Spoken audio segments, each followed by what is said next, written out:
Picture an ancient Indian firelit hall, where philosophers gather to question the mysteries of existence. At the center, a woman rises, not as a silent observer, but as an equal, challenging the greatest sage with her own questions about the cosmos. Imagine a queen leading her armies into battle, or a young girl honored in ritual as the living embodiment of the goddess. These are not isolated legends or rare exceptions. They are threads woven through the very fabric of India's history. Yet the story you most often hear is entirely different. That Indian women have always been locked away from learning, power, and respect. Why does this myth feel so convincing? Because for generations, textbooks, films, and headlines have focused only on the rules and restrictions, leaving out entire chapters where women's intellect and strength shaped the civilization itself. It's true. Patriarchy has existed, and still does. There were ages and places where women faced severe limits. The image of constraint is not imaginary.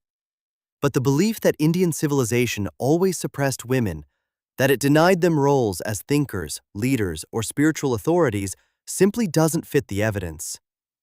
What's missing from the familiar story? The names, texts, and traditions that prove women's public presence and authority are as old as the civilization itself. Take the Rig Veda, India's oldest scripture. Here, women appear as seers, rishikas, whose hymns are still chanted today. Vak Ambrini, in the Devi Sukta, speaks as the voice of cosmic power itself. Lopamudra debates her sage husband Agastya on desire and spiritual purpose. Apala Atreyi, Ghosha, Vishvavara, Yami, Indrani, Romasha, and Urvashi, these are not silent or marginal figures. They are named philosophers, poets, and questioners whose words are part of the world's earliest literature. In the Upanishads, Gargi Vachaknavi publicly challenges Yajnavalkya on the deepest mysteries of existence. Maitreyi debates immortality and the nature of the self. These records shatter the myth that Indian tradition excluded women from knowledge, learning, and debate.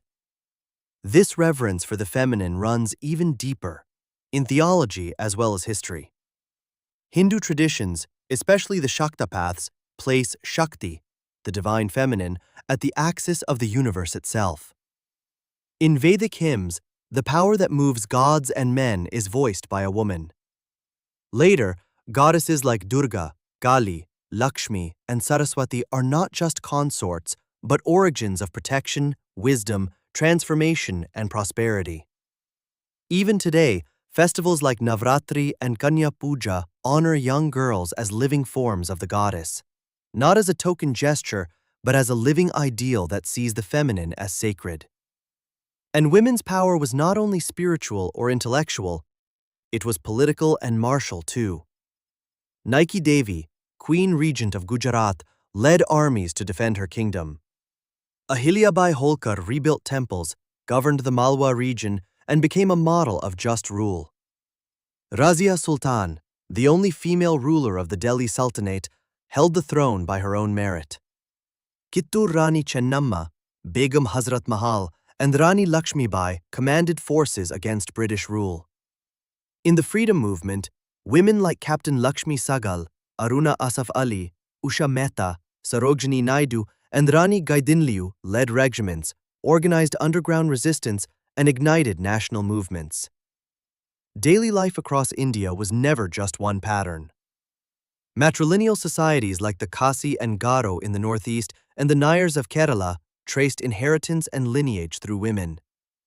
Ancient legal texts describe not one, but 8 types of marriage, recognizing diversity rather than enforcing a single norm. In some Himalayan communities, polyandry was practiced. Elsewhere, customs varied widely. These realities show that Indian society has always been more complex than the stereotype of uniform patriarchy. Look closely, and the pattern is clear.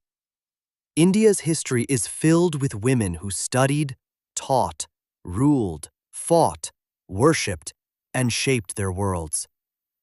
Yes, there were barriers, but there were also doors, sometimes wide open, sometimes won through struggle, sometimes quietly preserved in tradition. The true legacy of Indian civilization is not one of excluding women, but of making space for their freedom, power, and respect. These stories are not rare exceptions. They are part of the living fabric of the culture.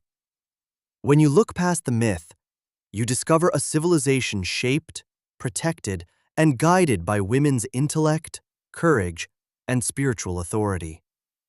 That is the reality waiting to be remembered and reclaimed.